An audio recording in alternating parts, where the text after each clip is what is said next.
Hey everyone, Scott J. Way from Crucible Custom Props, Northworks Lab, and all the forums here. So today we have something rather large. This is the DLT-19, or Sand Trooper Blaster, also Stormtrooper Blaster. Pretty simple. Basically, it's an MG34 machine gun with a few greeblies on it. And obviously, this is not a real MG34 machine gun. This is a Denix, which is actually very cool that there is an affordable all metal replica of it.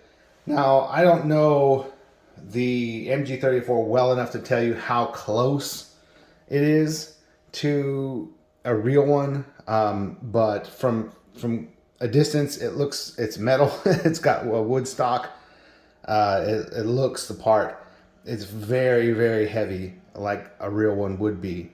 And basically, to make it a Stormtrooper blaster or Sand Trooper blaster, there's very little done. You have a couple rows of T-track. You have a small greebly, Michelle turntable greebly right here, and you have this box that goes over the feed chute. And that's it, really. Now, these T-track, there are scenes in the movie, and I looked at it really closely. There are scenes. There's a couple different ones of these. There are some that have wire here at the edge, on the beveled edges. There are some that have the wire around right about here, sort of on each part where it's wired to the barrel, so it won't come off. And then there are some photos of it where you can't see any wire at all, especially in like the cantina. So we went with the guy who commissioned this wanted to have no wire on it. So this one doesn't have any wire on it. And this is a Field Marshal kit. Basically, he has the Denix's. I think this might have been the last one or one of the last ones that he had. And then he had the T-track. They came pre-cut and pre-beveled, except for it was missing a couple, and I had to do those to match, of course. A 3D printed box for the feed chute, but the 3D print, in fact, let me pause and I'll show you. Okay, I'm back. This is the 3D print. This is what the 3D print looks like.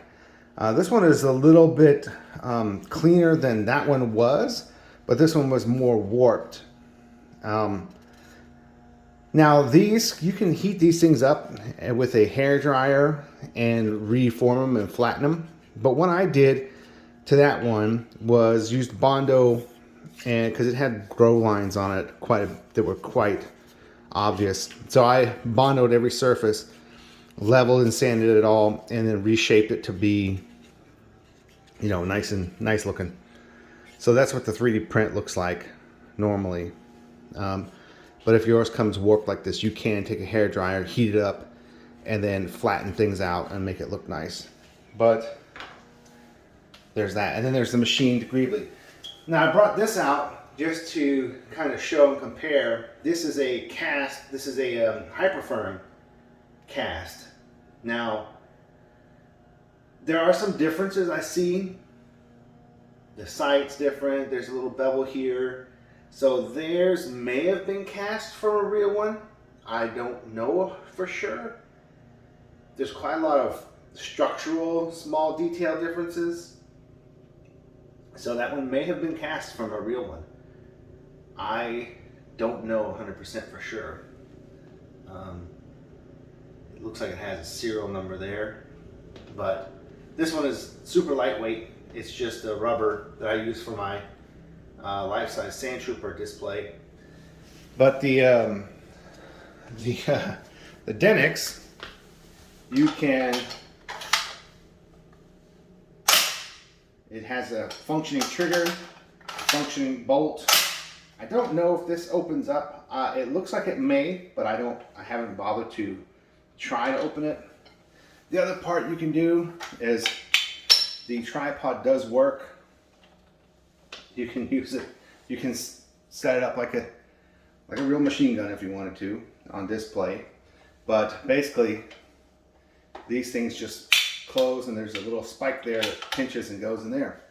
But yeah, so that's really what it looks like. That's in the end, that's pretty basic.